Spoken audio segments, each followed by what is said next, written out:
రాయలసీమ ఎత్తిపోతలను ఆపేమని తెలంగాణ అసెంబ్లీలో సీఎం రేవంత్ రెడ్డి స్పష్టంగా చెప్పారని బొత్స అన్నారు.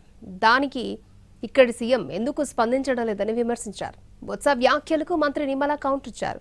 జగన్ ఇంటికొచ్చి కేసీఆర్ గోదావరిపై ప్రాజెక్టుల గురించి మాట్లాడారని గుర్తు చేశారు. అక్కడ రేవంత్ రెడ్డి గారు శాసనసభలో చెప్పారంటే హరీష్ రావు సమాధానం చెప్పారు. హరీష్ రావు సమాధానం రేవంత్ రెడ్డి అనేవాడు బాధ్యత గల వ్యక్తి, ఒక రాష్ట్ర ముఖ్యమంత్రి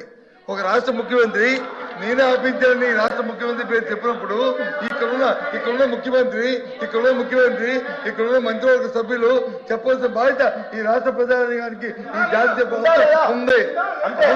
దాన్ని విస్మరించి వాళ్ళ మీద రాజగోపాల్ చెప్తారండి అధ్యక్ష.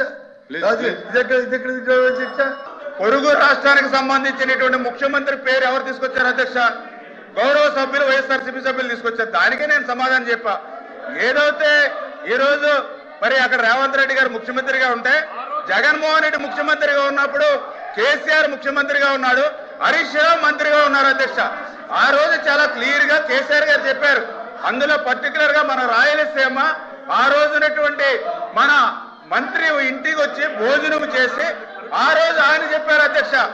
ఏదైతే చాలా క్లియర్ గా రాయలసీమ వెనుకబాటుతనం పోవాలని అంటే గోదావరి జలాలు రావాలని చెప్పి కేసీఆర్ గారు కూడా ఆ రోజునటువంటి రోజా మంత్రి గారు ఇంటి దగ్గర చెప్పినటువంటి పరిస్థితి అధ్యక్ష. జగన్మోహన్ రెడ్డిని ఇంతకు మించి ముందుకు వెళ్ళొద్దని ఆదేశాలు ఇచ్చామని చెప్పి మరి అక్కడ ఉన్నటువంటి మరి కేసీఆర్ గారు కానీ హరీష్ రావు గారు కానీ మరి అక్కడ నాయకులు చెప్పారు అధ్యక్ష. అధికారంలో ఉన్నప్పుడేమో రాయలసీమ ఎత్తిపోతల పథకాన్ని మర్చిపోయారు అధ్యక్ష. 4 సంవత్సరాలు ఇవాళ ప్రతిపక్షంలోకి వచ్చిన తర్వాత 11 సీట్లకు కూర్చోబెట్టిన తర్వాత ఇప్పుడు గుర్తొచ్చింది అధ్యక్ష రాయలసీమ ఎత్తిపోతలు.